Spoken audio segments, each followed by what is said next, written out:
Hey everybody, this is your Future Stars Friday forecast. I'm your host, Ren Carruthers, and what better way to pregame the Beamies than hanging out with me?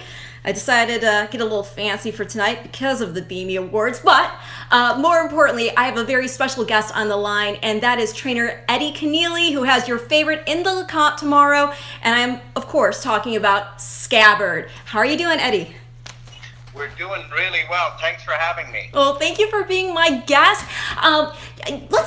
Obviously you're already a well-known figure in horse racing, but let's back it up and just basically reintroduce people to you and how you got involved in racing. You're from County Waterford in Ireland, right? And your dad was a horseman himself. Correct. I'm from County Waterford, grew up there, went to school there. My parents have a dairy farm, and we always had some horses on our farm, so I grew up around horses. My uncle was a steeplechase jockey successfully, and so I was a fan of horses and horse racing from a young age. Well, that uncle of yours, your Uncle John, he actually nearly won the 1964 Grand National on Purple Silk, correct?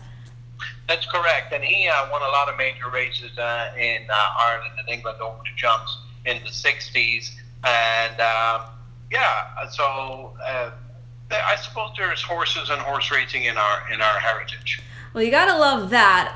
You've been in so many facets of the industry. You started off helping to prep yearlings for Timmy Hyde, right? Correct. Worked for Timmy Hyde in Ireland, and then moved to Lexington in Kentucky on a work experience program, doing some yearling preparations for sales and such, and then went on to work on the racetrack because I could ride, and traveled around the circuit galloping horses, and as an assistant trainer later on for a guy called Tom Skiffington, who won a lot of races back in the 90s and into 2000s. And Niall O'Callaghan, you were also riding horses for Rusty Arnold. Correct. I galloped horses for Rusty Arnold back in the day too. So I've been in the business quite a while myself. Well, it must have been of great benefit that you've been around horses in so many perspectives, not only on the ground with the sales prep, knowing what a horse should look like, getting them ready for the sales, conformation, temperament, and then on their back as well. How much has that really been an asset to you as a trainer? Yeah, I think it's just an all-round, I had an all-round exposure to horses and learned about different approaches to different ways of treating horses and training horses. And it's just an all-around basic horsemanship, which I think is very important. I think it goes a long way when you learn from the ground up and do it in a practical way as you learn. Well, since starting your stable, you have trained multiple Grade 1 winners, among them millionaires Kelly's Landing, who won the Dubai Golden Shaheen, as well as Braidster. What was that experience like for you, going over to Dubai and winning such a prestigious race? Oh, absolutely. Going to Dubai with Kelly's Landing to win the 6 furlong Golden Shaheen was phenomenal. It was back in 2007, and the horse was a very, very talented horse. And everything went according to plan, and it was our first trip to Dubai, and thankfully it was a victory, so we'll always remember that. Well, it was also really heartwarming to read that for a time he was a stable pony there in the Kenneally. Correct. Yeah, and Correct. When he retired from racing, I used him as a stable pony for several years, and about 2 years ago we decided to just retire him fully because of his age. So he's just living out his life at the Lally's farm, Summer Place Farm in Lexington. Aww. And he's enjoying retirement. Gotta love that. He's getting his carrots and peppermints and lots of loving, I am sure. Now, on to the Lecomte tomorrow, Saturday, race 13. You have the 7-2 favorite, and that is Scabbard. This is going to be his first race since the Future Stars Friday card, in which he ran 4th in the TVG Juvenile. Now, I read a quote from you, and I have to agree, nobody was closing. So what do you make of the performance, obviously, that factored into it? And how has he been training since? He didn't run a bad race at Santa Anita. He was 4th in the biggest race of the two-year-old calendar. So being fourth in that race was not a bad effort. No. However, it wasn't his best race because I think he was compromised. That track didn't favor his particular running style. He's a closer, and the two-turn dirt races that particular day at Santa Anita tended to favor horses that like to be close to the pace. So he ran on nicely to be fourth, despite the track bias. And how's he been? He got back to work late December, and he just had a first work at the fairgrounds on the 12th. How do you think he likes the track there? You know, we moved him from Florida to New Orleans about 10 days ago, and we worked him on Sunday at fairgrounds here, and he liked it quite a bit. And Corey Lanry worked him 5/8 of a mile, and he went to 101 and some change, and did it the right way. Outworked an older horse and galloped out really, really well. Corey was happy with him. We wanted to make sure he had at least one workout over the surface. His previous works had been at Tom Meadows in Florida, so we moved him across here for that reason, to get familiar with the track. Corey seemed to think that he handled it perfectly, and I think this track will suit his running style. Well, he's already got points toward the Derby. He's got 6, having shown up the game second place finish in the Iroquois, and then his 4th in the TVG Juvenile. Corey is getting back on. He's his regular rider. You know, I think he's got the pedigree that tells me he's going to get better with age and seasoning, right? Absolutely. I trained his mother.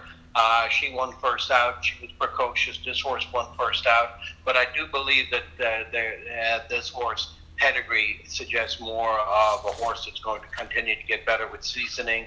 And he's showing me that he's a horse that can move forward with racing. I see a lot of change in them from 2 to 3. You want to see these young horses grow, develop, continue to strengthen into their 3-year-old year. I'm seeing all of that with this horse, so hopefully we're right, and we'll have another good year with him.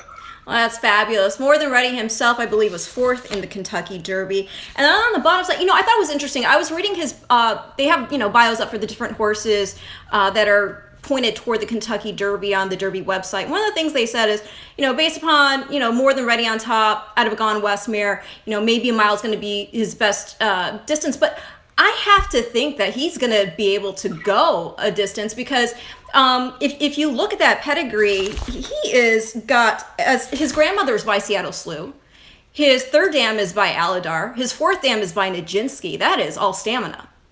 Stamina, absolutely. So I would say that his pedigree may suggest that there are some distance limitations, but I think if you see the horse, and if you're around the horse, if you watch him, I think he shows that he's not that type of horse. He's a little bit of an exception to the rule, and I think he's a horse that will thrive on the longer races. Now, what do you think about the weather? I looked at the forecast. It looks like we've got scattered thunderstorms. Say it again, please. It looks like we have scattered thunderstorms in the forecast. So if it does come up with some water on the track, how do you think he'll handle that? I think he would love it. Absolutely. I think he'll make the track tight. And it's a safe surface when it gets wet. So the fact, if it rains, it wouldn't bother him at all, I don't think. He seems to train nicely on the wet track. We've never actually breezed him on a wet track. We typically would wait until the track dry out. So he's never breezed or run on a wet track, but I don't think it would bother him. Well, you've got also in the race Mr. Monomoy, the half-brother to, of course, Monomoy Girl. Other horses in here that have been getting some attention. Silver State for Steve Asmussen, who's putting Santana on. And then it looks like a really good, exciting field. You've got 14 horses in that field. Scabbard has faced up to 12 horses. He faced a 12-horse field on debut, actually, when he won by 5. How do you think this benefits him, going forward toward the Derby with, these big fields, having to show that he's willing to contend in basically a cavalry charge? Well, I think it's these are Derby preps, and when in the last several years the Derby is a 20-horse field. So I think if if you think you have a Derby horse, you actually want to run in races like this. Yeah. The more the merrier. It's part of the education. If you have a true Derby horse, they're going to have to overcome this. Yeah.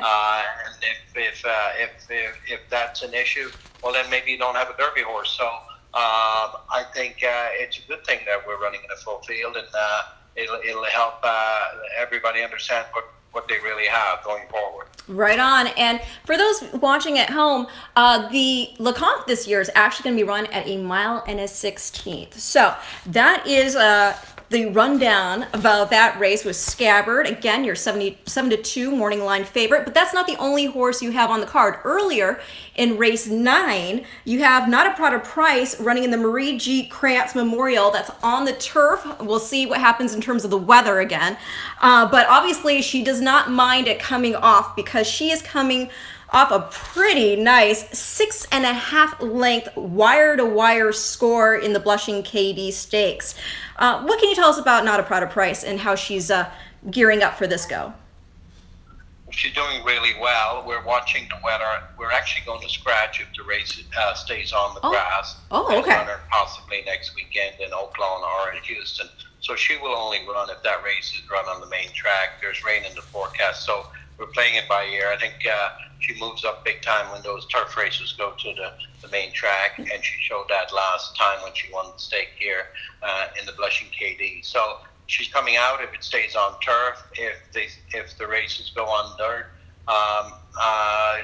she's doing really, really well. I think she'll run a big race. Well, she ran her career best Beyer of 93 in that off-turf event, so we'll be looking closely to that forecast. Now, also, I would be remiss because Scabbard was not the only horse you had run on the Future Stars Friday card. You also had Abscond in the Juvenile Fillies turf. How is she doing? I know she already had her 3-year-old debut. She was third in the Ginger Brew Stakes, going 7.5 furlongs on the turf. How's she doing? We're delighted with her. She's doing great.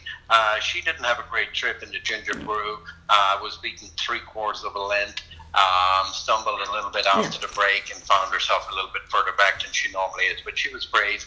She ran on nicely and was doing a lot of running at the end. And we're happy with her, and I think we'll have a good year with her. She's a Grade 1 winner. Yes, the Natalma. Last September at Woodbine. And hopefully we can add another one onto her resume here before too long. Well, the other thing that was pretty cool, I mean, she won her debut, and then she was second in the Bolton Landing, but she was second to that freak Kamari. So, she's really a filly that's shown a lot of class already just as a juvenile. So I am excited. We're delighted to have her in the stable. Beautiful filly. So hopefully there's big things ahead for her. Yeah, definitely. Again, Abscond, you got to love a Grade 1 winner who is a filly who's going to have a great broodmare career, because she's by Blame, 2010's Eclipse champion older horse. He held Zinnian off by Whisker in the Classic, of course. And then she's from the female family of Shuby, so that's pretty cool there, too. But, with all your... Thanks for having me on. Yes, thank you so much, Eddie. Thank you so much for all your time. And enjoy the good food in New Orleans. We will. Take care. Okay, bye. Bye-bye. This has been your Future Stars Friday forecast. Again, the Lecomte is tomorrow, Grade 3, a Derby points race. 10 points to the winner. Your favorite, morning line favorite at 7-2 is Scabbard, trained by Eddie Kenneally. And listen, coming up, the Beamy Awards. You don't want to miss that. Check it out. And as far as the Lecomte and all the action coming to you from the fairgrounds, you can check out TVG. Until next week, I'll talk to you on the Future Stars Friday forecast.